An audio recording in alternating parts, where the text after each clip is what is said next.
Hey everybody, welcome back to my channel. It's Constance the Reader, and today we're going to be talking about all of the manga I am really excited to read that releases in the month of June. So I don't really make anticipated release videos. I tried earlier this year, and then like one of the books I was the most excited for, it's not getting released for like another 2 years. So I was like, I'm just gonna not do that. But because I'm trying to organize my wish list a lot better now, so I don't end up missing out on stuff, I decided to do a deep dive and look at the stuff that I am currently reading or want to read that is coming out next month and let you guys know. Also, I'm going to try to hold off on buying all of these till the end of the month of June, because I really do need to stop buying as much manga as I have been buying. I know that's crazy and I say it all the time, but it's the truth and I need to have a little bit more self-control. So without further ado, let's get into everything that I'm excited for that's releasing in June. Everything I'm going to be talking about is going to be in order of release. So these first few ones that I'm going to be talking about release on June 6th. So exciting. So I'm going to be showing you guys the first volume of what I own. There's not very many of these that I'm excited for that I don't actually have the first volume for, but for the mass majority of them, we're going to start with the first, just so you get a good idea, and I don't have to edit in all the new covers. If I'm feeling fun, maybe I will. So first up is volume 2 of Ayashimon. So when the Enma Syndicate's chairman dies, this leaves the supernatural underworld of Japan on its head, and the chairman's daughter wants to be the one that comes out on top. I'm assuming that she wants to take his place as chairman, and she ends up making an ally in this manga artist who ends up being very strong and is going to try to help her, you know, get to the top. Simple as that. I have not read volume 1 of this yet. I do plan on reading this, this month. I am trying to get better about reading what I own, especially if I'm going to make a conscious decision to continue to collect it. So I will be reading this. And the cool thing about this, if you didn't know, this is by the creator of Hell's Paradise. So Hell's Paradise I have read and I really like. So I'm pretty excited about this one. I think it should be good. The next newest volume that's going to be coming out is In the Clear Moonlit Dusk volume 4. So I have read the first 2 volumes of the series and I really, really like it. I would highly recommend it.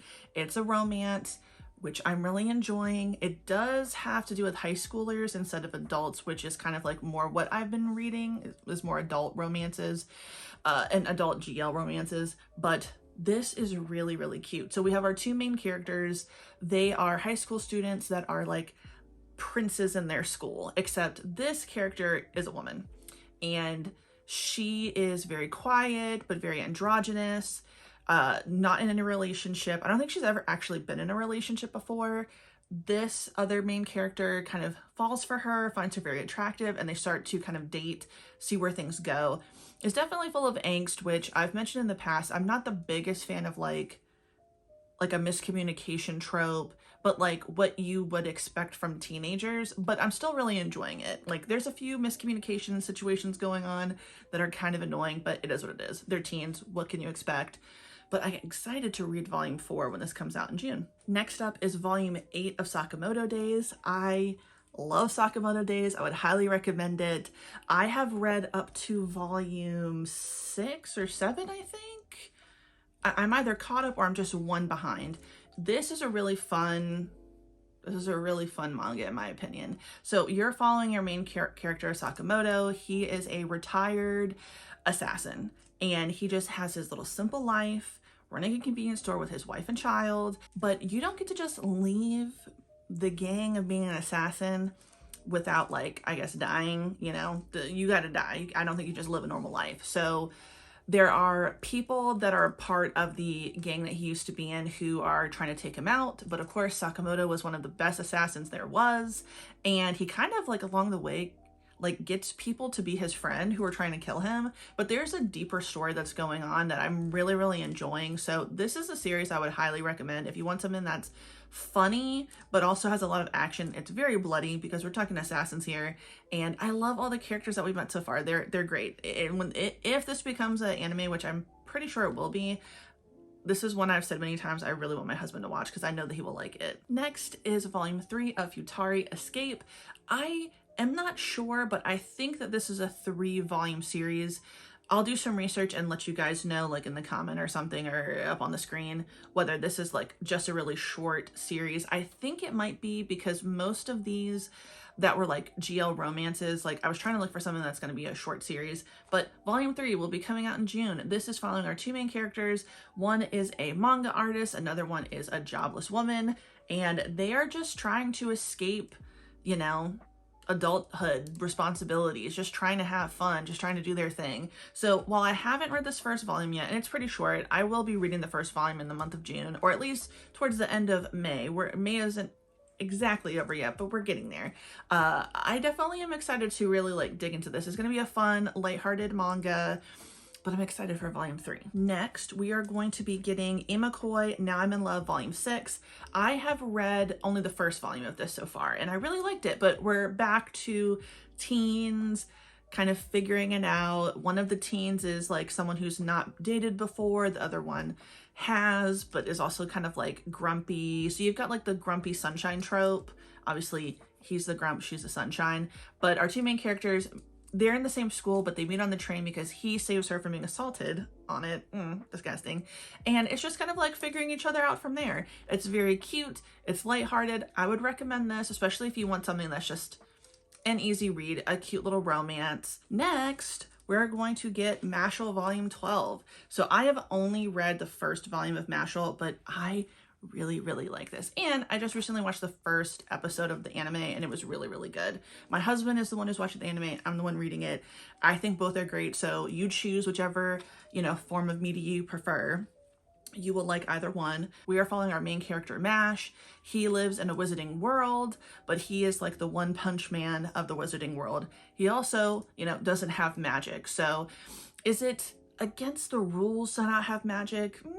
Not necessarily, but in this community, pretty much everyone has the ability to use magic, and you're not supposed to really show your face if you don't. Well, Mash is a simple boy who just really likes cream puffs, and he goes out against his grandpa's wishes, and he kind of exposes himself as a human among these wizards, and that just can't stand. But as luck would have it, he is given the opportunity to just join the wizarding school. So it's really funny because, you know, you remember One Punch Man, right? He was like very derpy looking, but he was really powerful. Obviously he could kill you in one punch, but he was just like a very simple character that could do something very basic and would have like this huge effect. The same thing is with Mash. So he's very strong, and, you know, for example, obviously he has some magic, so he can't fly a broom, but he can pump his legs fast enough to make the broom move.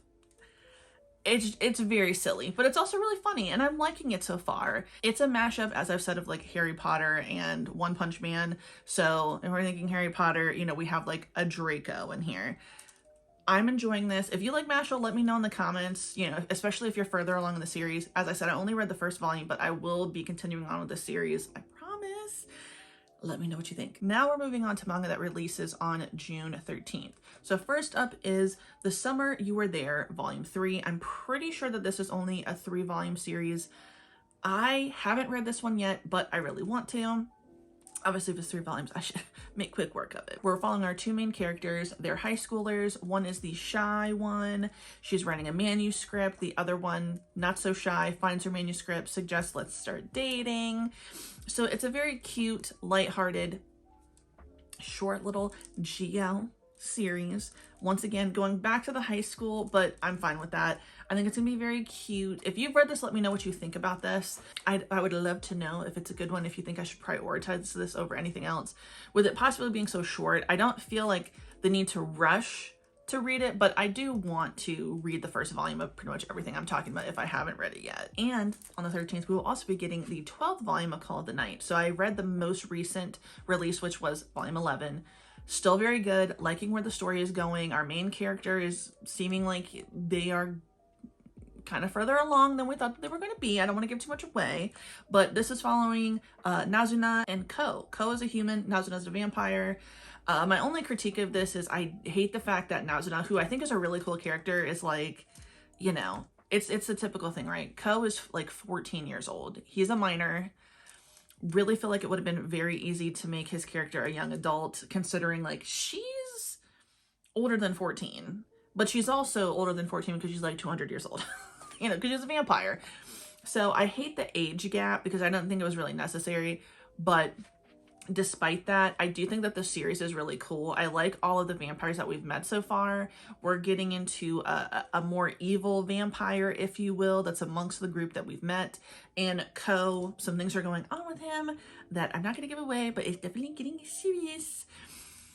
Really, really good. Really, really, really good. Funny, and also kind of action-packed too. There's some action moments, but very, very funny. So now on to June 20th releases. So we've got volume 33 of Fire Force. That will only make it one more release away. This is a 34 volume series. I am so ready for the series to be over. I don't mean that in a mean way. I just mean that like this is a very long series and I've been waiting quite some time for this to be over, because it does feel like it's dragging a bit. I'm not gonna lie. If you agree or disagree, let me know in the comments, but I do feel like we're kind of dragging out this final battle. Almost like how it was in Demon Slayer, how it felt like, okay, when the fuck is the morning gonna come? Okay, because some of my favorite people are dying right now. I haven't experienced anybody that I really love dying, but I have a bad feeling that some people that I really love are going to die at the end of this, but I'm not liking it. So, if you don't know anything about Fire Force, I don't know how you don't, but it's very, very good, in my opinion. We are in a universe where there was a great cataclysm that basically set the world on fire, and because of that, there are people that turned into infernals, and part of the way that the fucking world caught on fire is that people started to spontaneously combust. And through that, there are people who got some type of powers involving fire. Shinra is one of them. He has fire coming out his feet, y'all. There's like several different generations of people and like how strong or not your control of fire can be. But he's on the Fire Force. The Fire Force is in charge of putting out the infernals, the people who have basically turned into like fire demons, if you will. I think that's a good way to describe it. And what you start to see as the story progresses is that there is a group that wants to make the cataclysm happen all over again. So they are actively working to get people to spontaneously combust and wreak havoc, and they're wanting to like make the world pure again. So it's really interesting because we're at our final battle now. I still have like one or two volumes to catch up to. It's fine, but we're at the final battle. We're at the big situation. All the pillars have been assembled. If you've read it, you know what I'm talking about. If you don't, you'll figure that out later.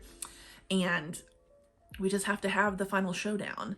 And apparently this is going to transition us into Soul Eater, which I'm really excited for because I want to reread Soul Eater because I think it would be a really fun thing.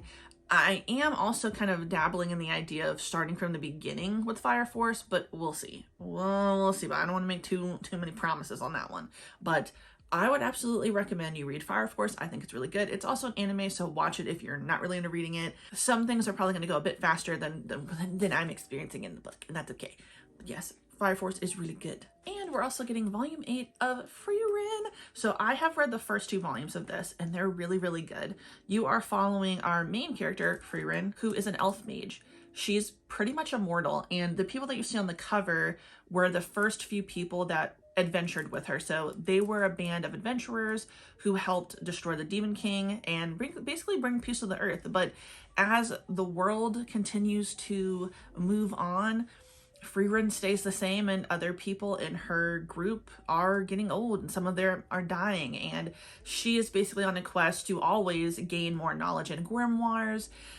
And she is kind of, I think, now at a stage of her life where she is realizing that while she did like her life, she realized that she didn't really have she didn't know the people that she had these adventures with like really well. She kind of has started to learn more things about them along the way, and going back with a new, as she's slowly getting a new group of people with her, she, I think, is discovering more information about these people that she went on adventures with for many, many years and many years ago. And I'm liking it so far. I think it's very sweet. You know, you have some battles, but it reminds me more of like that time I got reincarnated as a slime. None of these volumes so far are ending in a way that makes me like really sad. You know, I feel like it's ending in a good way. There's some conflict, but it gets resolved. And I like that. So if you haven't read this, I would recommend it. I think it's a really good read. Next, and I'm going to hold up my iPad for this one, is Until I Love Myself, Journey of a Non-Binary Manga Artist. I just recently saw this, so I actually learned about this today. And I'm going to read the synopsis to you because, like, having just, you know, discovered it, I could not give you a good, like, synopsis of this. So, a bravely blunt autobiography about confronting the tangled traumas of gender dysphoria and workplace sexual harassment. Non-binary manga artist Poppy is excited when forms offer the option to choose neither for gender and thrilled about their new job working as an assistant for mangaka X. But then he sexually harasses them, treating them first like a girl and then like something less than human. It only lasts a few months, but in some ways it never ends. Born from a body they hate and still reeling from the abuse they faced 7 years ago, Poppy begins to rail at their past, their friends, and even their mother as they try to come to terms with who they are and what happened to them.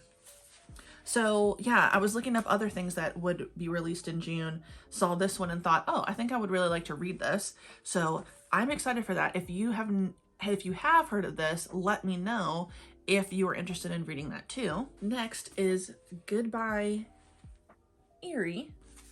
So this is by Tatsuki Fujimoto, which that's the creator of Chainsaw Man. So that's really exciting. So with his mother dying, Yuta attempts to capture her last days on his phone. After her death, Yuta heads to the roof of the hospital to commit suicide, but a meeting with a strange girl leads him on a path to making a movie. I'm interested in this one. It already has a lot of 5-star reviews, so that's exciting. So if you were interested in reading that, let me know, because I'd really like to know if anyone else is going to plan to read that. And last, this one, which will be releasing on the 27th of June, Volume 4 of Shonen Note. I have not read the first volume yet. I really do want to. I've never read a manga that has to do with like singing, but I really am excited to read this. We're following our main character, Yutaka, obsessed with singing, obsessed with music, loves it so much that he will cry when he hears something so beautiful. And he's really excited because he overhears like a music director at a school saying that they need another singer for the band, or for their choir, I'm sorry. He's a soprano. Everybody really likes his voice, but he's getting older. As puberty starts to hit him, his voice is starting to change. So it's kind of changing his own perception of himself, having to discover himself all over again. How will this change? The dynamic of him in the choir, will they need him anymore? How will his voice change? How will he like music? So I really do want to read this because this seems like, I don't want to say coming of age. You know, I don't know if that's how you would describe it since I haven't read the first book, but it's definitely going to be about a young kid who's trying to find himself as he changes, and then how will that affect the world around him changing. So I like the sound of that. I think I would like to read this. And if you've read this, let me know. And if you're excited about the next volume. And that is it. That is the vast majority of the stuff that I found that's going to be releasing in June. And obviously most of that is stuff I already own. So it works out really well for me. So if you know anything else that's releasing in June that you think I would like, let me know. As I said, I'm going to try really hard not to buy any manga for the rest of the month of May. Now I did receive some gifts, which I may be going over, or maybe I'll save that for the haul at the end of June. But I'm going to try really, really hard not to buy too much, especially not in May because I don't need anything. But you feel free to buy from my wish list if you want. I certainly won't stop you from doing that. But yes, thank you so much. This is my first, as I said, this is my first anticipated releases video. So thanks for sticking by me. I really appreciate it. Especially those who, you know, this is all manga. So thank you for, you know, wanting to, you know, look at this. If there's anything, I would recommend pretty much everything that I talked about, especially if you're someone who had needed recommendations. I would say most of this, definitely, you will most likely like it. I might not know what your tastes are, but I feel like they're pretty good. They're pretty good across the board. And I'm really excited to try all of the ones that I haven't actually started yet. I will be starting them, I promise. So thank you so much for watching my video. I really appreciate it. If you like what you see, hit the like button, subscribe, hit the notification bell if you like it. It'll make me so happy. And thank you so much for watching. Have a good day. Goodbye.